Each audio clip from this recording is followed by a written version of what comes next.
Ya puji Tuhan, saudara yang dikasihi oleh Tuhan, kita akan lihat satu bagian firman Tuhan dalam Yesaya pasalnya yang ke-40, ayatnya yang ke-29 sampai ayatnya yang ke-31. Dia memberi kekuatan kepada yang lelah dan menambah semangat kepada yang tidak berdaya. Orang-orang muda menjadi lelah dan lesu, dan teruna-teruna jatuh tersandung. Tetapi orang-orang yang menanti-nantikan Tuhan mendapat kekuatan baru. Mereka seumpama Raja Wali yang naik terbang dengan kekuatan sayapnya. Mereka berlari dan tidak menjadi lesu. Mereka berjalan dan tidak menjadi lelah. Nah, seperti apa yang sudah disampaikan dan sudah ada di sosmed. Tema khotbah saya di malam hari ini, kekuatan supranatural. Sama-sama kita katakan kekuatan supranatural. Sekali lagi kekuatan supranatural. Kayak semua nganggap kita heran-heran begitu. Ya, ini orang leti bukan orang bule, saudara. Ya, kitab ini ditulis oleh Yesaya. Temanya adalah hukum dan keselamatan. Nah, latar belakang sejarah pelayanan nubuatan Yesaya awalnya adalah Yerusalem pada masa pemerintahan 4 raja Yehuda, yaitu Uzia, Yotam, Ahaz dan Hizkia. Nah, dalam Yesaya pasal yang pertama, pasal 1 ayatnya yang pertama, ya, penglihatan Yesaya itu jelas. Penglihatan yang telah dilihat Yesaya bin Amos tentang Yehuda dan Yerusalem dalam zaman Uzia, Yotam, Ahaz dan Hizkia raja Yehuda. Nah, pelayanan Yesaya meliputi lebih dari setengah abad. Nah, saya tanggal 27 itu 50 tahun. Pengumuman sekali. Ya. 27 Juni itu 50 tahun, setengah abad. Ya, berarti pelayanan Yesaya itu lebih dari setengah abad, saudara. Saudara bayangkan ya. Nah, pelayanan Yesaya meliputi dari setengah abad sejarah Yehuda. Yesaya mati syahid dengan digergaji menjadi 2 bagian. Itu sadis, saudara. Jadi kalau saudara yang sekarang ikut Tuhan masih ya dapat marah sadiki, siapa apa saudara, siapa apa, ya, amin. Yang pulang tidur di kandang ayam, saya nggak apa-apa. Ya tenang saja, nanti istana akan menantimu. Nah, Yesaya berasal dari keluarga kalangan atas di daerah Yerusalem. Yesaya orang berpendidikan. Nah, mempunyai bakat sebagai pengubah syair. Dia memiliki karunia nabi. Mengawal keluarga raja. Memberitahukan nasihat secara nubuatan kepada raja mengenai politik luar negeri di Yehuda. Yesaya hidup sesaman dengan Hosea dan Mika. Yesaya bernubuat tentang keturunan Israel, kerajaan utara, serta kemerosotan rohani dan moral di Yehuda, kerajaan selatan. Yesaya juga memperingatkan Raja Ahaz untuk tidak melawan Israel dan Aram. Ia mengingatkan Raja Hizkia agar jangan mengadakan persekutuan dengan bangsa asing menentang Asyur. Yesaya juga menasihati raja itu untuk percaya Tuhan sebagai pelindung mereka. Nah, ini latar belakang kehidupan Yesaya. Nah, kalau kita melihat Yesaya pasal yang ke-7 ayat 3 sampai ayat yang ke-7, di situ bagaimana nubuatan Yesaya. Bahkan Yesaya pasal 30 ayat 1 sampai 17, di mana Tuhan memakai Yesaya sebagai alat yang berguna di rumah Tuhan. Bapak Ibu lagi, saudara yang dikasihi oleh Tuhan, Yesaya mempunyai pengaruh besar pada zaman pemerintahan Hizkia. Dia orang sangat berpengaruh. Dan pengaruhnya itu bukan pengaruh GT-GT, kacang-kacang, tidak. Pengaruhnya adalah pengaruh yang luar biasa dalam kuasa otoritas Tuhan. Sekali lagi saya mengulangi, Yesaya mempunyai pengaruh besar pada zaman pemerintahan Raja Hizkia. Dalam Yesaya pasal 40 sampai Yesaya pasal 46 untuk para orang-orang buangan Yehuda di Babel dan jauh melebihi jauh setelah kematiannya. Jadi ini sudah dinubuatkan. Menekankan tentang kemampuan Allah untuk menyatakan berbagai peristiwa di masa depan. Nah, sekarang kita masuk pada inti bacaan ini, yaitu Yesaya pasal 40 ayat 29 sampai ayatnya yang ke-31. Saya minta dengan suara yang keras kita membacanya bersama-sama. Yesaya 40 ayat 29 sampai ayat yang ke-31. 1, 2, 3.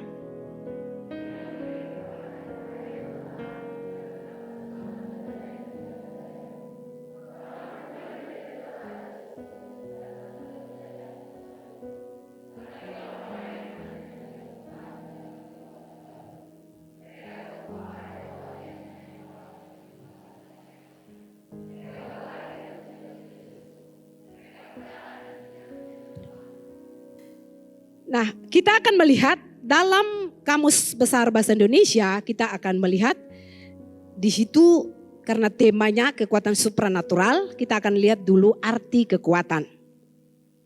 Kekuatan itu kata dasar kuat, itu kata sifat. Nah, kekuatan itu artinya tenaga, gaya. Ya. Nah, tadi kita lihat kekuatan, kata dasar kuat, kata sifat. Nah, kekuatan tenaga artinya tenaga atau gaya. Nah, sekarang kita melihat supranatural. Supranatural itu di atas natural. Supranatural yaitu kejadian yang tidak bisa dijelaskan dengan hukum alam.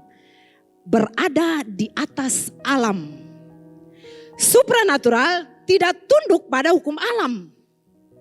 Tetapi tetap tunduk dalam otoritas Allah. Karena memang berasal dari Allah. Jadi supranatural artinya kemampuan super imajiner yang tidak tunduk pada kekuatan hukum alam. Kekuatan imajiner artinya hanya terdapat dalam angan-angan atau hayalan. Nah, kita masuk pada inti pembacaan kita di malam hari ini. Dalam pasal yang ke-40 ayat yang pertama, pasal 40 ayat 1 itu dikatakan, hiburkanlah umatku, demikian firman Allah.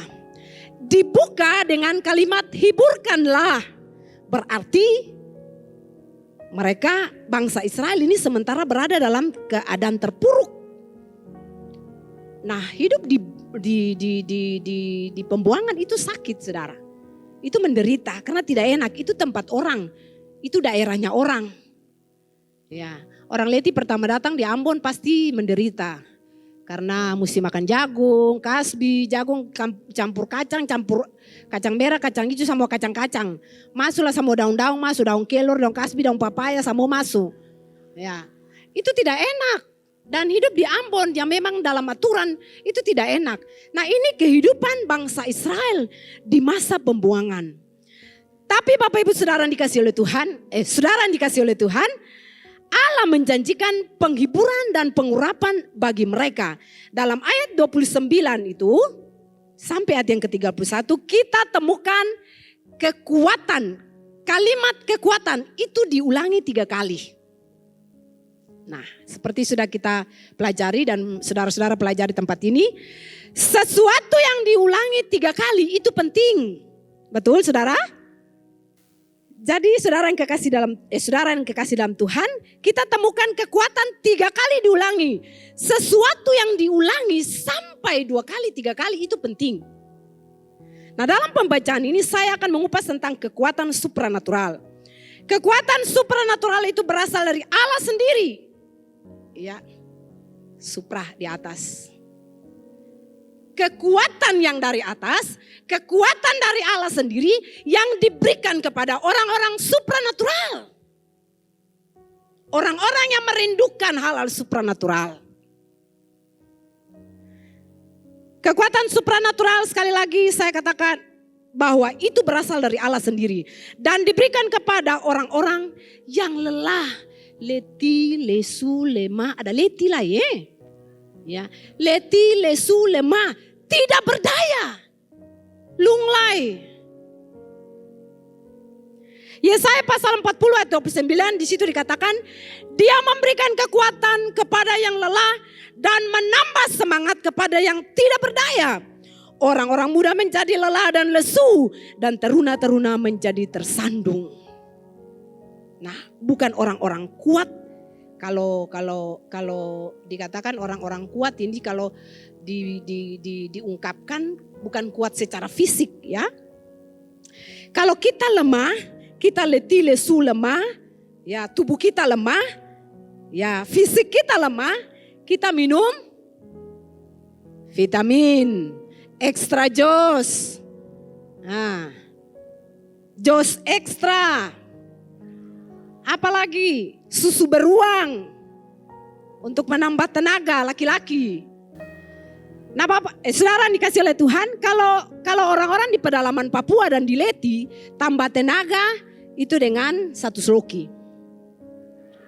1 sloki campur whisky, campur Johnny Walker, tambah sopi, lalu tambah dengan cubi-cubi.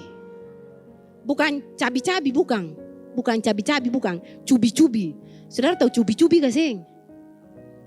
Berarti pernah ya. Kalau ada cubi-cubi tadi, 1 sloki tadi, lalu tambah dengan rokok sabatang. Supaya maco. Orang bilang beta laki-laki maco. Padahal saya tahu maco artinya mama Ocha.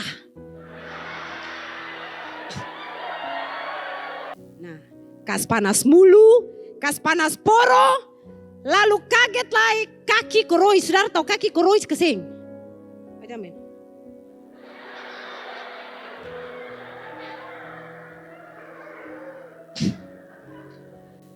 Labela ya. Lah itu pemerintah dah bikin jalan rata, mau berjalan bikin diri akan turun naik. Nah saudara yang dikasih oleh Tuhan, kadang kita merasa bahwa ketika saya lakukan ini saya paling benar, saya paling hebat. Padahal ingat, katong inti di atas katong ada orang lebih inti. Di atas semua orang lebih inti, ada yang lebih inti pung gaco pung kepala lai. Ya, jadi katong harus sadar, tahu bahwa tanpa Tuhan katong tidak bisa apa-apa. Amin, amin. Bagaimana caranya supaya kita mendapatkan kekuatan supranatural? Yang pertama kita harus memuji, menyembah Tuhan dan Bagaimana caranya supaya kita mendapat kekuatan supranatural? Kita memuji dan menyembah Tuhan. Kita membaca firman Tuhan. Bukan kita berjam-jam menghabiskan waktu dengan sosmed. Game online. Apalah itu? PUBG kah betul kah? Beta bilang akan betul kah sing? Free Fire bukan amplifier. Ya, amplifier. Mobile Legend. Ya. Kadang orang ada dalam keadaan seperti begini. Bermain sosmed, game online. Ya, saudara itu tidak salah. Seperti Bapak Gembala pernah khotbah bahwa barang-barang itu sing salah. Tapi di tangan siapa? Ya. Kalau ketong pakai itu untuk ketong ciptakan agama baru dalam ketong punya hidup. Itu salah Bapak Ibu, saudara-saudara. Itu salah. Salah besar.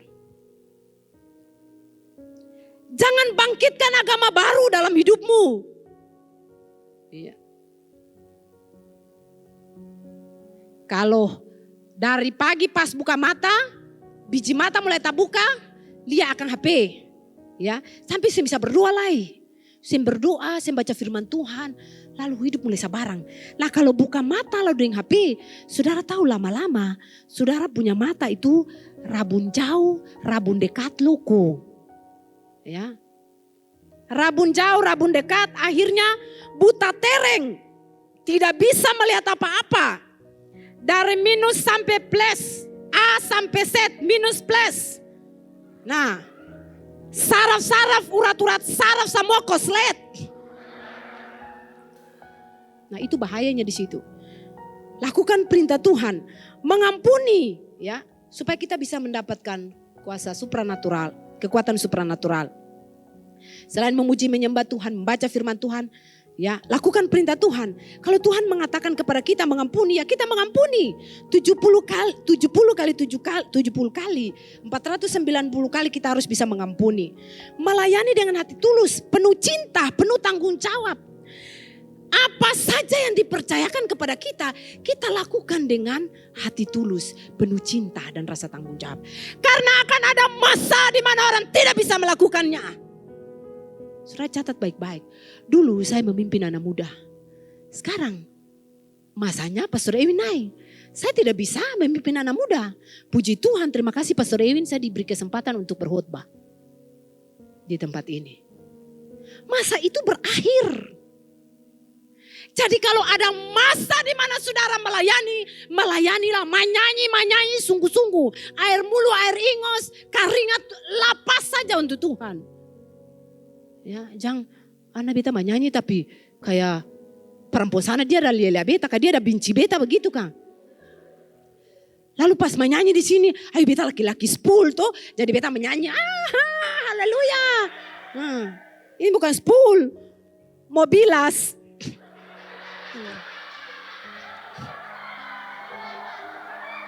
Ya. Nah saudara, kita akan masuk pada poinnya. Apa tujuan Tuhan memberikan kekuatan kita, kekuatan supranatural? Yang pertama, mendengarkan mereka di tengah-tengah kelelahan, kelemahan, penderitaan, dan pencobaan. Ayat 30 dan ayat 31a. Orang-orang muda menjadi lelah dan lesu, dan teruna-teruna jatuh tersandung. Ayat 31a. Tetapi orang-orang yang menanti-nantikan Tuhan mendapat kekuatan baru. Orang-orang yang sedang mengalami tekanan, mereka sementara mengalami intimidasi, mereka sementara diperlakukan dengan tidak adil. Ya, mereka berjalan dan setiap hari mereka menunduk. Karena sepertinya ketidakadilan dialami dalam hidup. Setiap hari intimidasi. Setiap hari dia mengalami ketakutan. Setiap hari dia mengalami kesedihan. Setiap hari dia mengalami ketidakadilan. Itu fakta dan kenyataan. Di mana-mana orang berseru, tolong saya, berikan saya keadilan, tolong saya, lakukan sesuatu bagi saya. Itu di mana-mana.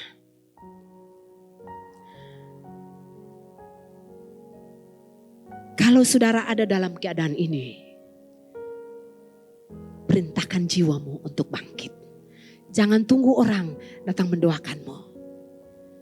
Ketika engkau duduk, ketika engkau berdiri, ketika engkau berjalan, Tuhan, saya butuh kekuatan baru. Apakah Tuhan tuli? Apakah Tuhan buta? Tidak. Dia akan memberikan kekuatan baru itu kepadamu. Dia akan melepaskan kekuatan supranatural Allah itu bagimu. Kalau engkau meminta, seperti tadi Ibu Gembala, rindu. Ya, rindu. Saudara, masa itu berlalu. Kita pernah mengalami satu masa yang paling sulit dalam pelayanan saya. Masa di mana saat itu orang sudah tidak datang doa lagi. Dan saya ingat saat itu saya bersama Cici Pika, Pastor An, dengan ada 2 anak muda. Kalau tidak salah ada 4 orang. Kami berdoa dan kami minta kekuatan itu mengalir. Dan saudara lihat, kalau kami masih bisa berdiri sampai saat ini, itu hanya karena Tuhan. Saya bertobat tahun 89 dan sampai detik ini, walaupun saya jatuh bangun, bukan jatuh bangun aku mengejarmu, bukan, ya. Jatuh bangun saya mengiring Tuhan. Tetapi ketika saya jatuh, saya berusaha untuk bangkit. Ketika saya terpuruk, saya berusaha untuk bangkit. Tidak ada orang di situ kadang. Kadang kita harus berjalan sendiri. Dan sepertinya tidak ada orang menolong kita. Tapi ingat ada Yesus di sana yang menunggu engkau. Kadang kita merasa sendiri. Kadang kita merasa bahwa hidup ini sepertinya saya sendiri hidup di muka bumi. Ingat, masih ada orang yang menunggu kehadiranmu.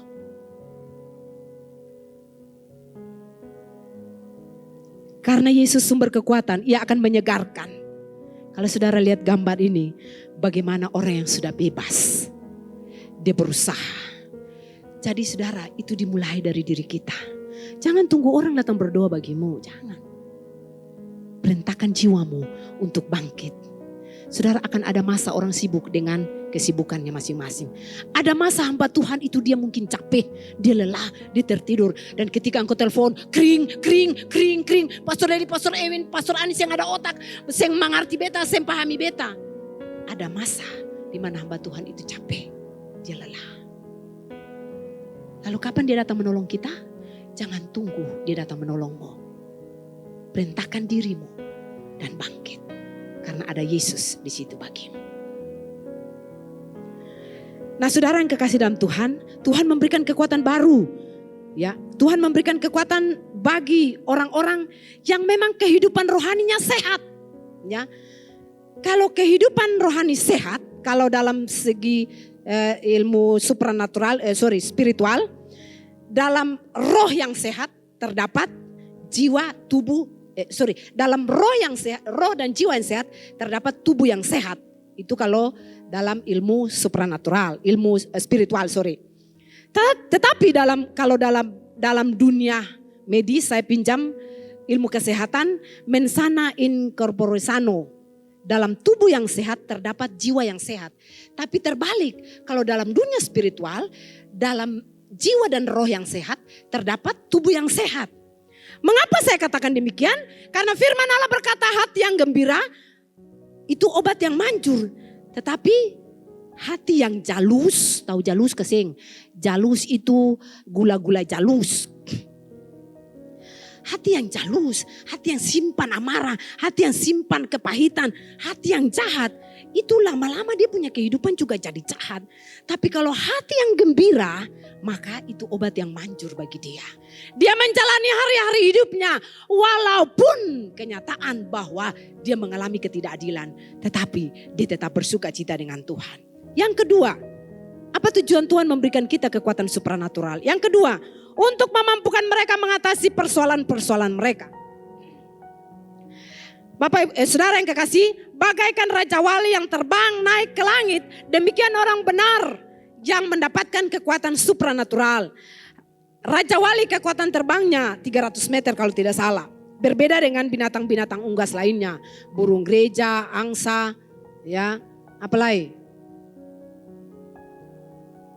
semacam unggas, ya. Nah, jangan harap ayam tuh, apalagi ayam potong. Dia mau terbang tinggi sih bisa.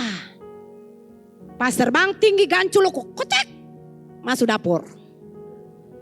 Kecek, Angel potong dia lalu kasih bikin ayam bumbu RW jual per pemuda. Jangan tunggu, jangan harap ayam potong dia terbang tinggi. Nah, rohani seseorang yang sehat akan membawa dia terbang seperti burung Raja Wali. Ingat, terbang kalau sudah terlalu tinggi lewat batas normal, ya, lewat batas normal terbangnya Raja Wali. Nah, saudara, saya pastikan saudara akan jatuh. Kalau mau coba silakan. Pinjam ayam potong pun sayap. Lalu terbang juga ikonyom pun kuat. Ya. Raja Wali terbang dengan kekuatan sayapnya sendiri. Tidak pinjam kekuatan marsegu, tidak pinjam kekuatan paniki, tidak pinjam kekuatan burung angsa, apalagi ayam potong, sama sekali tidak. Tetapi dengan kepak sayapnya, kekuatannya sendiri dia melebatkan sayapnya dan dia terbang. Menentang badai. Raja Wali tidak pernah ya pakai sayap binatang lain. Atau teman-teman dari Leti, dari Moa, dari Lakor, dari keturunan 3 kecamatan. Tidak, saudara. Tapi dia memakai kekuatannya sendiri untuk dia terbang. Dia pakai sayapnya sendiri untuk terbang. Menentang badai, melakukan hal-hal supranatural. Karena dia membuka sayapnya. Dan ketika badai datang, badai itu semakin membawa dia naik. Badai itu semakin membawa dia naik. Karena ada Yesus di sana menunggu dia. Kalau kita mendapatkan kekuatan supranatural, maka kita akan melakukan hal-hal supranatural. Amin. Ya, saudara. Jadi mari. Yang ketiga, yang terakhir. Memberikan kesanggupan untuk bertahan secara rohani, ayat 31b. Mereka seumpama Raja Wali yang naik terbang dengan kekuatan sayapnya. Mereka berlari dan tidak menjadi lesu. Mereka berjalan dan tidak menjadi lelah. Dunia ini sementara goncang-gancing, tetapi orang yang mendapatkan kekuatan supranatural, dia tetap kuat, dia tetap bertahan tanpa merasa lelah. Walaupun tekanan datang silih berganti, tapi dia terus berjalan maju. Dia tetap melihat ke depan, tanpa melihat ke kiri dan ke belakang, tetapi dia tetap melihat ke depan, karena dia tahu ada Yesus di sana yang sementara menunggu dia dan membuka sayapnya selebar-lebar untuk menentang badai itu. Kalau engkau merasa sendiri, ada Yesus di situ bagimu. Kalau engkau merasa terasing, ada Yesus di situ bagimu. Kalau engkau diperlakukan tidak adil, ada Yesus di situ bagimu. Dia tidak pernah meninggalkan engkau seorang diri menjalani hari-hari hidup ini.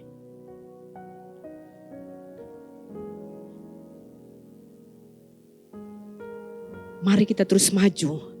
Kita tetap kuat di dalam Tuhan, karena Yesus ada bagi kita.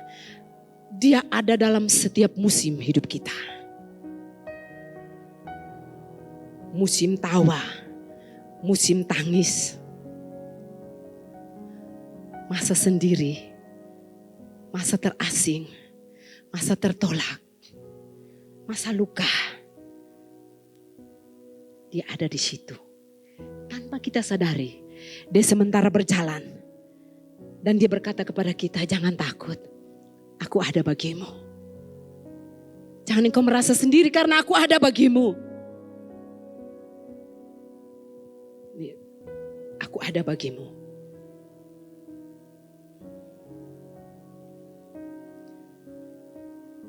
Rohani seseorang, kehidupan rohani seseorang akan membawa dia naik terbang seperti Raja Wali. Tapi kalau terbang terlalu tinggi sekali lagi, saudara, jangan coba-coba. Saudara akan jatuh. Mari kita terbang bersama dengan Tuhan. Dalam musim apa saja, ya. Dia ada dalam setiap musim hidup kita. Dia tidak pernah meninggalkan kita. Nah, musim apa saja kita harus tetap stay cool bersama dengan Tuhan. Musim apa saja, musim berganti dalam hidup kita, kita tetap kuat bersama dengan Tuhan. Saudara lihat foto ini. Saudara, saya kenal Ibu Gembala itu tahun 89. Sampai sekarang. Ibu Gembala. Jadi saya tidak kenal dia baru sekarang di sini, tidak. Dulu dia begitu semangat, setia sekali. Doa seperti sering dia Ibu Gembala ungkapkan di sini. Ya, naik gunung, pi berdoa. Kadang beta pun Ibu Rohani punya rumah itu beta tanya, "Ma, itu siapa ada berdoa di atas usileni?" Karena beta singgah lah. Karena beta musibah undangan kasih uang persembahan. Beta singgah, itu siapa ada berdoa di atas usileni. Pi berdoa sampai di batu lubang, sampai di gunung-gunung sana tuh. Tetap setia melayani Tuhan. Beta ingat sampai sekarang, kalau antum pimpin persekutuan doa, di katong punya persekutuan doa Kampung Ganemo. Itu beta ingat sampai saat ini antum punya satu baju, itu baju kotak-kotak hijau dengan rok hitam. Setel. Kas masuk dalam, lalu saudara kalau mulai berkhotbah, itu yang ada orang, itu jarum jatuh masih ada orang tahu, ada sekitar 20 orang di persekutuan doa itu, yang ada orang bisa kayak nganga begitu. Dan itu mulai tahun 89 beta kenal sampai detik ini. Punya semangat yang sama, berapi-api dalam melayani Tuhan sampai detik ini. Berikan kemuliaan untuk Allah kita. Itulah gembala sidang kita. Dari almarhum, ya, karena dulu katong punya ketua pemuda untuk ke Bapak John, dan dulu katong panggil Bu John. Satu kali beta punya katong punya sekretaris PD itu dia pulang. Waktu itu katong ada duduk lah, Bu John, nama John lagi, orang naik di kapal Dulos juga. Itu jatuh ketinggian 17 meter ke bawah tapi masih hidup dan melayani Tuhan, dan puji Tuhan sekarang ini dia masih dia menjadi gembala sidang, bukan GKRI, gembala sidang GBI Kediri, gembala sidang. Jatuh dari ketinggian 17 meter ke bawah, tapi hidup. Jatuh di kota Kinabalu, daerah Muslim, dan orang Perdana Menterinya bertobat itu, Perdana Menterinya mendengar Injil itu dari Bu John Sarbunan. Dan saat itu Beta ingat ketemu punya senior ini, ketemu punya sekretaris ini pergi di sekretariat lama di samping di itu tikungan Yosibalai, tikungan dulu Apotek Merdeka. Nah itu gedung yang paling termegah saat itu. Ya, bujon sebulan tempo yo barang ketemu pas sampai sing ada orang belum 5 menit lah orang-orang sih ada maka laki-laki turun Vespa tuh kencang ngurut pulang. Ketung kenal gembala sidang dan ibu gembala itu dari dulu. Nah saudara, kekuatannya masih tetap sama. Nah pertanyaannya bagi kita di malam hari ini, maukah kita menerima kuasa supranatural Allah itu? Pasti semua kita mau, amin. Supaya kita bisa menerima kuasa supranatural Allah, yang harus kita lakukan pertama, kita bertobat, tinggalkan dosa. Kalau kita salah, kita berubah. Jangan kambing hitamkan orang lain. Lebih baik kambing putihkan orang lain. Ya, kan ada kambing hitam, ada kambing putih toh. Jadi jangan kambing hitamkan orang lain, tapi kambing putihkan orang lain. Ya, gampang saja toh. Nah, saudara, kita bertobat dan tinggalkan. Kalau kita salah, saudara, kalau saya mendengar firman Tuhan saya salah, Tuhan saya ada di situ, saya minta ampun. Yang tahu kita itu kita dan Tuhan. Orang bisa salah menilai kita, tetapi Tuhan tahu kita dan diri kita sendiri.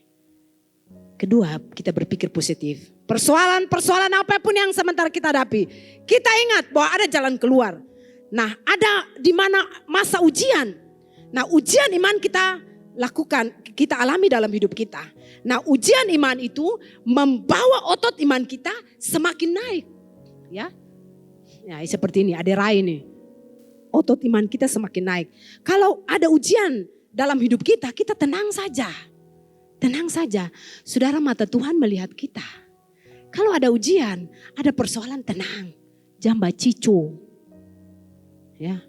Jangan lancang lah ke sana kemari, jangan saudara. Ibu Gembala sering tekankan kami seperti begitu. Ya. Jadi kalau ada persoalan, ya ada masalah, ada tantangan hidup, kita lari ke ruang doa.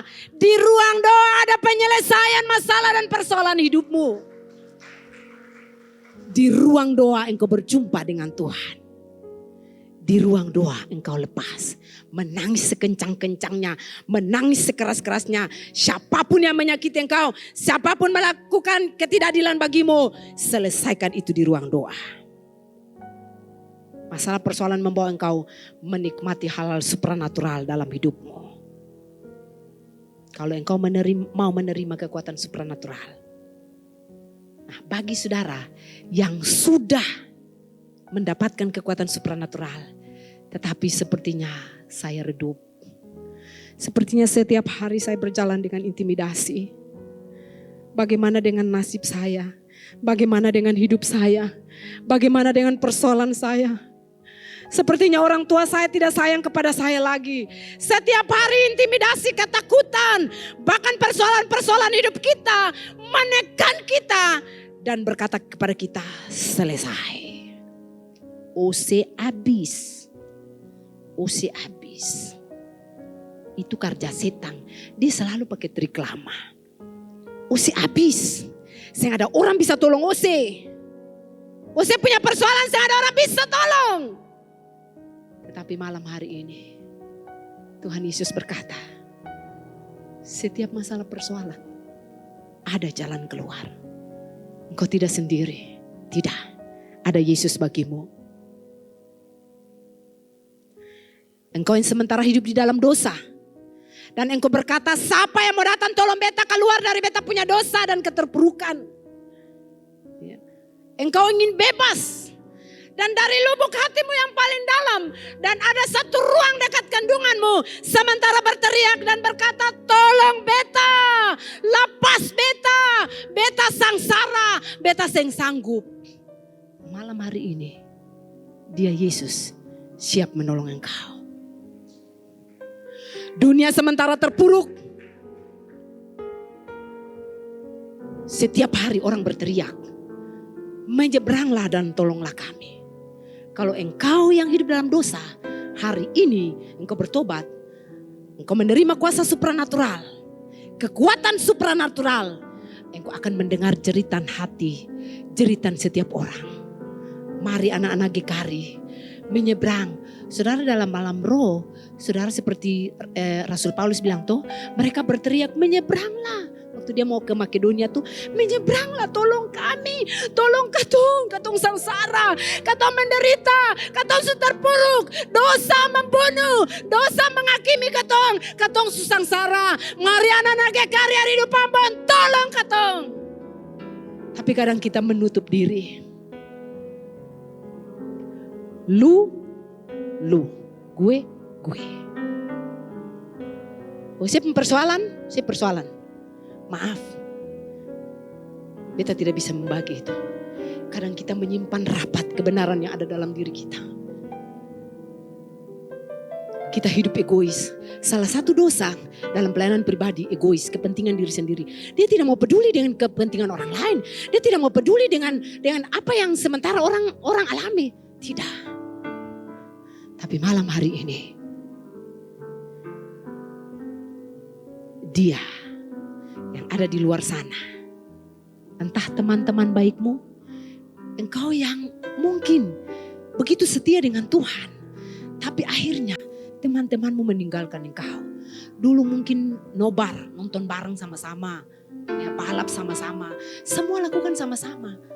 Tiba-tiba dia meninggalkan engkau hanya karena kebenaran. Tidak apa, ada Yesus di situ bagimu. Diam, tenang. Lalu dengar jeritan hati mereka. Siapa yang pergi menolong mereka kalau bukan saudara dan saya? Saudara, masa kami akan berakhir. Kami akan pensiun. Tapi saudara, kalau engkau orang Tenggara, berdoalah bagi orang Tenggara. Kalau engkau orang Nusa Laut, berdoalah bagi mereka. Ada banyak orang ada di sekitarmu yang sementara menjerit. Bagikah kekuatan supranatural itu bagi beta? Beta lelah, beta capek dengan hidup ini. Sehingga ada orang yang bisa tolong beta. Beta hidup dalam dosa. Semua orang kasalah beta karena beta berbuat dosa. Tapi pernahkah engkau berkata, Yesus mengasihimu? Jangan tutup rapat untuk dirimu. Bagikanlah bagi mereka kekuatan supranatural itu. Kalau engkau yang sudah tahu kebenaran, bertati-tati. Engkau berjalan setiap hari. Bertati-tati dalam mempertahankan iman dan kepercayaanmu kepada Tuhan. Dia ada di situ bagimu. Mazmur pasal 28 ayat 7-8. Tuhan adalah kekuatanku dan perisaiku. Kepadanya hatiku percaya. Aku tertolong sebab itu beria-ria hatiku. Dan dengan nyanyianku aku bersyukur kepadanya. Tuhan adalah kekuatan umatnya dan benteng keselamatan bagi orang yang diurapi. Mazmur 29 ayatnya ke-11.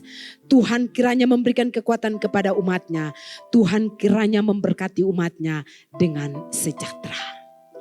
Tuhan ada di situ, berdiri di sampingmu, sementara melihat hidupmu.